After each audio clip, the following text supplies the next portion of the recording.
അസ്സലാമു അലൈക്കും. Welcome back to Visal media. ഞാൻ ഫക്രുദ്ദീൻ പന്താവൂർ.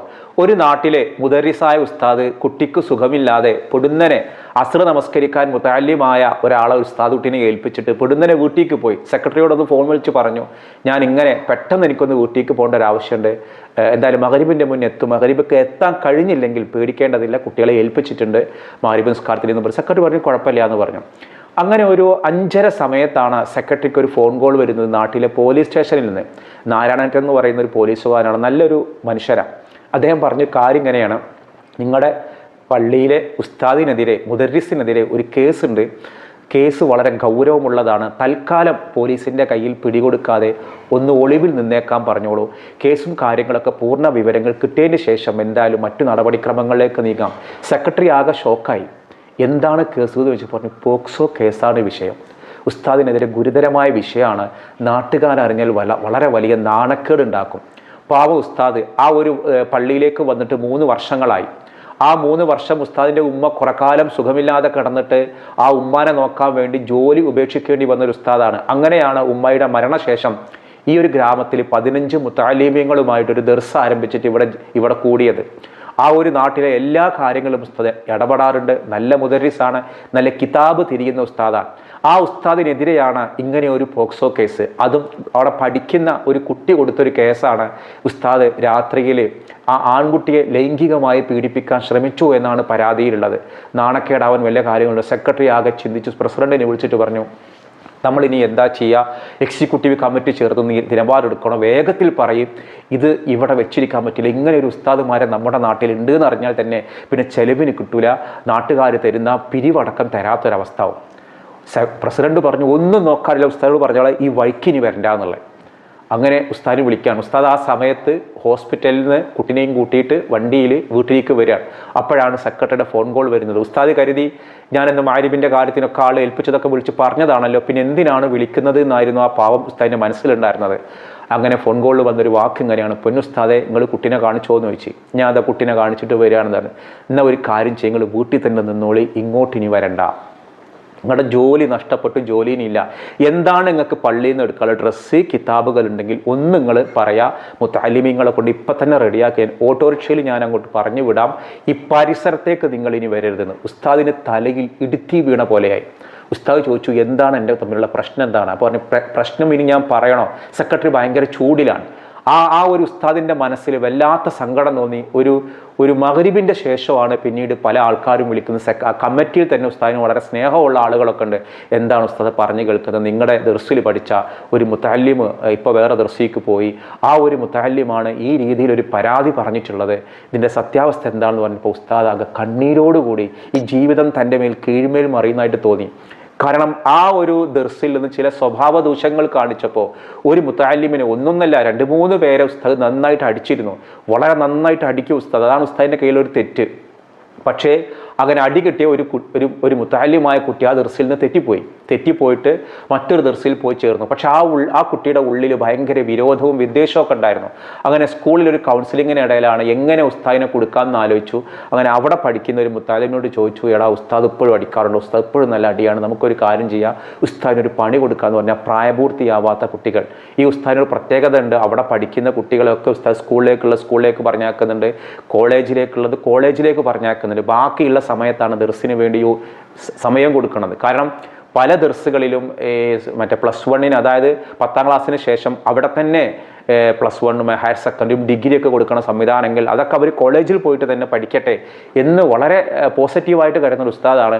പക്ഷേ ഉസ്താദിൻ്റെ കയ്യിൽ നിന്ന് അടി കിട്ടിയൊരു വിരോധം, ആ കുഞ്ഞു മനസ്സിൽ തോന്നിയ ചെറിയൊരു പക, ഉസ്താദിന് കൊടുത്തൊരു പണി, ഇവരിങ്ങനത്തെ ഒരു കള്ള കേസ് കൊടുത്തു. ഉസ്താദ് ഒരിക്കൽ പോലും ചിന്തിക്കാത്തൊരു കേസ്.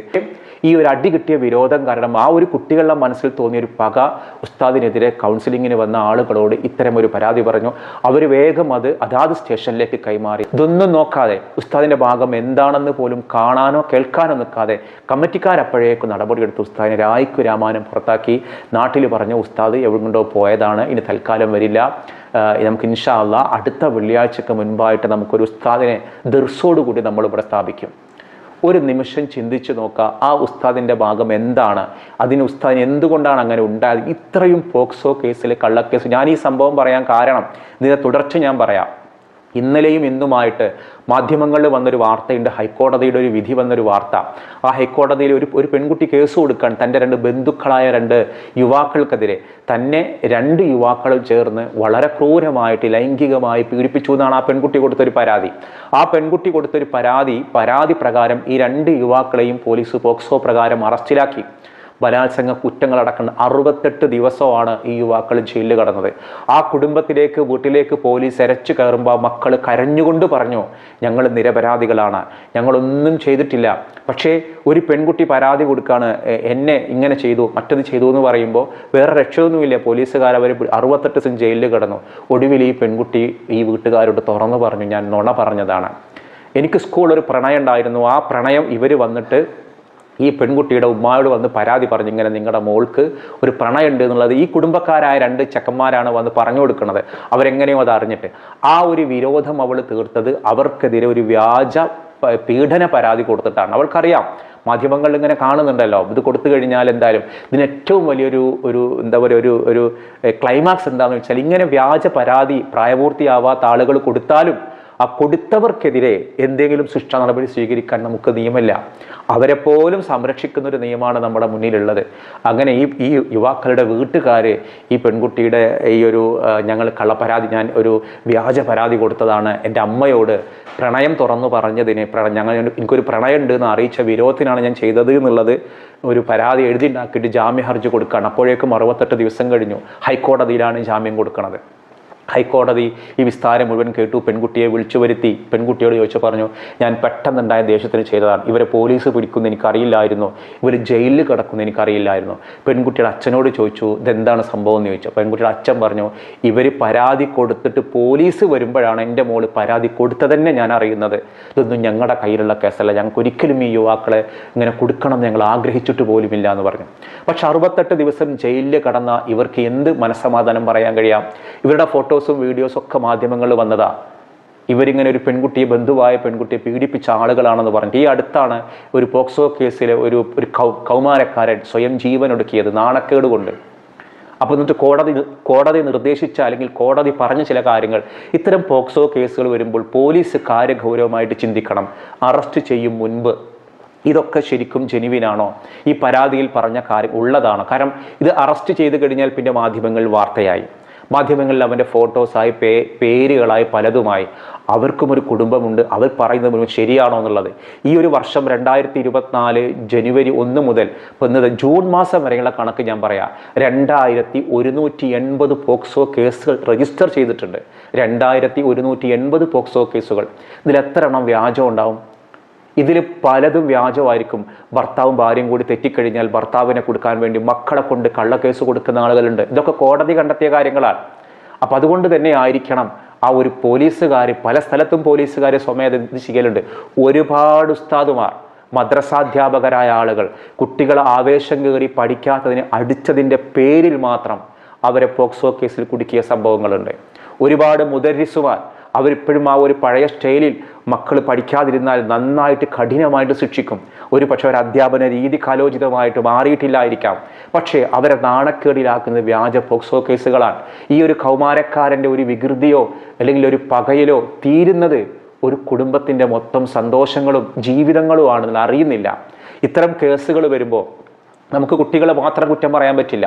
അവരുടെ കുഞ്ഞു മനസ്സിൽ തോന്നുന്ന ഒരു പകയോ വിരോധമോ വിദ്വേഷമോ മുതിർന്നവരോട് പറയുമ്പോൾ അതെടുത്ത് ചാടി നടപടിയെടുക്കണം. നമ്മളും കൂടി കുറ്റക്കാരല്ലേ? അത് കാണുമ്പോഴേക്ക് വാർത്തയാക്കുന്ന ചാനലുകൾ കുറ്റക്കാരല്ലേ? അവരുടെ മുഖം മുഴുവനും കാണിച്ചുകൊണ്ട് അവരെ ആ ഒരു കുടുംബത്തെ തകർക്കുന്നത് കുറ്റക്കാരല്ലേ? തീർച്ചയായിട്ടുമാണ്. നേരത്തെ തന്നെ വിസാൽ മീഡിയ ഒരു തീരുമാനമെടുത്തിരുന്നു, ഇത്തരം കേസിൽ ശിക്ഷിക്കപ്പെട്ടാലല്ലാതെ നമ്മൾ അവരുടെ പേരോ മുഖമോ ഒന്നും കാണിക്കില്ല എന്നുള്ളത്. ഈ പാവം ഞാൻ നേരത്തെ പറഞ്ഞ മുദരിസ് ജീവിതം പോയി. എല്ലാവരും കൂടെ വർക്ക് ചെയ്യുക അല്ലെങ്കിൽ തൻ്റെ കൂടെ പഠിച്ച ഉസ്താദുമാരൊക്കെ ചോദിക്കുക, പലരും വിചാരിക്കൂല ഒന്നുമില്ലാതെ ഇല അനങ്ങാതെ, എന്താ പറയുക, കാറ്റില്ലാതെ ഇല അനങ്ങില്ല, ഈ രീതിയിലേക്കാണ് ചിന്തിച്ചത്. ഏതായാലും ആ പോലീസുകാരും കമ്മിറ്റിക്കാരും കാര്യങ്ങൾ തിരിച്ചറിഞ്ഞു. ആ നാരായണൻ എന്ന് പറയുന്ന ഒരു പോലീസുകാരൻ, ആ ഒരു ഹിന്ദു സഹോദരനായ പോലീസുകാരൻ, നല്ല മനസ്സുള്ള ഒരാൾ, അദ്ദേഹം പറഞ്ഞ വാക്കുകൾ, കമ്മിറ്റിക്കാരോട് പറഞ്ഞൊരു വാക്കുണ്ട് പിന്നീട്, നിങ്ങൾ എന്തെങ്കിലും കേൾക്കുമ്പോഴേക്ക് ഉസ്താദിനെ പുറത്താക്കുകയോ പുറത്താക്കാതിരിക്കുകയോ ചെയ്യാം, പക്ഷെ ഉസ്താദ് കുറ്റവാളിയാണെന്ന് ഉറപ്പിക്കാൻ വയ്യ. നമ്മുടെ കുട്ടികളുടെ കുറ്റവാസനകൾ വളരെ വലുതാണ്. അവർക്ക് വിരോധം തീർക്കാൻ, വിദ്വേഷം തീർക്കാൻ ഉണ്ടായേക്കാം. ഏതായാലും ഈ തെളിവെടുപ്പിനിടെ ഈ കുട്ടി കാര്യങ്ങൾ മനസ്സിലാക്കി മുതിർന്നവർ കൃത്യമായിട്ട് ചോദിച്ചു, മോനക്ക് എന്ത് പ്രശ്നങ്ങളാണുള്ളത്, എന്താണെങ്കിലും തുറന്നു പറയും, ഉള്ളതാണെങ്കിൽ ഉസ്താദ് നമുക്ക് പൂട്ടാം, ഉസ്താദിന് നടപടിയെടുക്കാം, രണ്ടെണ്ണം പെടക്കാം, അതല്ല മോൻ ഇല്ലാത്തതാണെങ്കിൽ പടച്ച റബ്ബിനെ കരുതിയിട്ട് മോൻക്ക് ഒരു കുഴപ്പവും വരില്ല എന്ന് പറഞ്ഞു. മോൻക്ക് ഒരു പ്രശ്നവുമില്ല, കാരണം നിയമം അങ്ങനെയാണ്. പ്രായപൂർത്തിയാവാത്ത കുട്ടികൾ കള്ളക്കേസ് കൊടുത്താൽ നടപടിയില്ല, അവരെ സംരക്ഷിക്കണം, അവർക്കൊരു പിഴവ് പറ്റിയതാണെന്നുള്ളതാണ് നമ്മുടെ നിയമമുള്ളത്. ആ കുട്ടിയോട് ഇവൾ തുറന്നു പറഞ്ഞു, ഞാൻ അടി കിട്ടിയ ദേഷ്യത്തിന് ഞാൻ പറഞ്ഞു പോയതാണ്, ഉസ്താദിനോട് പൊരുത്തപ്പെടണം എന്നുള്ളത്. ഉസ്താദ് പറഞ്ഞു, ഞാൻ പൊരുത്തപ്പെട്ടു മോനെ, എൻ്റെ ജോലി പോയി, എൻ്റെ മാനം പോയി, സന്തോഷം പോയി, പക്ഷേ എനിക്ക് സങ്കടമില്ല, നിയമത്തിൻ്റെ മുന്നിൽ ഞാൻ കുറ്റവാളിയല്ലല്ലോ, ആ കമ്മിറ്റിക്കാർക്കെങ്കിലും ബോധ്യമായല്ലോ. ഇങ്ങനെ എത്രയോ ഉസ്താദുമാരുടെ കണ്ണുനീരുണ്ട് എന്നറിയോ ഈ പോക്സോ കേസ്. ഞാനിത് അനുഭവം കൊണ്ട് പറഞ്ഞതാ. ഒരു പക്ഷേ ഈ വീഡിയോ കാണുമ്പോൾ നിങ്ങൾ പറയും, നിങ്ങൾ ഉസ്താദുമാരെ വെള്ള പൂശാൻ വേണ്ടി, വെള്ള പൂശണമെന്നില്ല, ഉസ്താദുമാരെ അല്ലെങ്കിൽ വെള്ളയാണ്, വെള്ള വസ്ത്രത്തിലാണ്.